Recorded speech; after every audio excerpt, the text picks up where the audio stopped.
Hello all.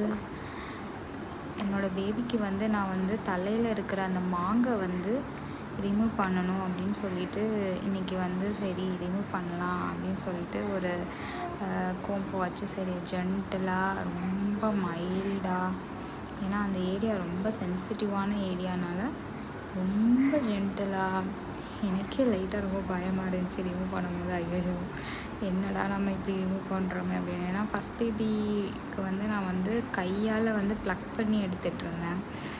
அப்படி எடுக்கும்போது hair ஃபாலிகல்ஸும் சேர்த்து வந்துடுச்சு. ஸோ ஃபைனலி அவளை பார்க்கும்போது ஒரு 6 மந்த்ஸுக்கு வரைக்கும் அந்த ஏரியா ஃபுல்லாக அவளுக்கு ஹேரே இல்லாமல் ஆயிடுச்சு.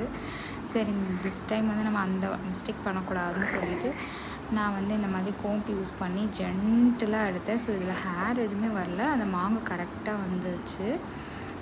இது ஒரு டெட் ஸ்கின்னால் சரி நம்மளே ரிமூவ் பண்ணிடலாம். இதனால தான் முதல்ல எல்லாருமே ஃபாஸ்ட்டாக அந்த மொட்டை போடுறதெல்லாம் சீக்கிரம் பண்ணுவாங்கன்னு நினைக்கிறேன். ஓகே, பண்ண முடியாதவங்களுக்கு வந்து நம்ம தானே க்ளீன் பண்ணணும். சரின்னு சொல்லிட்டு நான் வந்து இந்த தடவை க்ளீன் பண்ணிவிட்டேன். ஆனால் இது உங்களை பொறுத்த வரைக்கும் இது வந்து எடுக்கிறது நல்லதா, இல்லைன்னா அப்படியே விட்டுறலாமா, தன்னாலே அது ரிமூவ் ஆகுமா, வாஷ் பண்ண ஹேர் வாஷ் பண்ண ஏதாவது தெரிஞ்சால் எனக்கு ஷேர்